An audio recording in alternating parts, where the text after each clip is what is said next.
ৰাগ অনুৰাগ ধাৰাবাহিকখনৰ আজি নিশা হ'বলগীয়া এপিছডৰ প্ৰম' বৰ্তমান মুকলি হৈছে। আজিৰ প্ৰম'ত বাৰু আমি কি দেখিবলৈ পাইছোঁ আহকচোন আমি অকণমান চাই লওঁ। আজিৰ প্ৰম'ৰ প্ৰথম ভাগতে আমি দেখিবলৈ পাইছোঁ কুন্দিলে ভাৱনাৰ আগত কৈ আছিল, জীৱনৰ মিঠা লগা স্মৃতিবোৰ এবাৰ মনৰ মাজতে জুকিয়াই চালোঁ। শৈশৱৰ সেই ভাল লগা দিনবোৰৰ পৰা বৰ্তমানলৈকে। তেতিয়া আমি দেখিবলৈ পাইছোঁ ভাৱনাই মাত দিছে, দৰ্শনাৰ লগত নাছিল নেকি?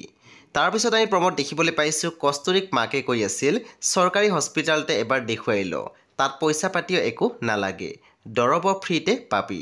তাৰপিছত আমি দেখিবলৈ পাইছোঁ কস্তুৰীৰ মাকক কৈছে, ঘৰৰ কামৰ পৰা সময় পাম জানো? প্ৰম'ৰ একেবাৰে অন্তিম ভাগত আমি দেখিবলৈ পাইছোঁ দৰ্শনাক পিজিৰ মালিকনীয়ে কৈ আছিল, মই পিজিটো চলাই যেনে তেনে জীয়াই আছোঁ। পিজিটোৰ বদনাম হ'লে ইয়াত থাকিবলৈ কোনেও নাহিব। সব অনুবানৱীসকল আজি নিশা 9 বজাত ৰং টিভিত আহিবলগীয়া ৰাগ অনুৰাগ ধাৰাবাহিকখন খুবেই বেছি ইণ্টাৰেষ্টিং হ'বলৈ গৈ আছে, চ' আপোনালোকে চাবলৈ একেবাৰে নাপাহৰিব। পৰৱৰ্তী আপডেটৰ বাবে আপোনালোকে আমাৰ চেনেলটো ছাবস্ক্ৰাইব কৰি কাষত থকা বেল আইকনটো টিপি দিবলৈ একেবাৰে নাপাহৰিব।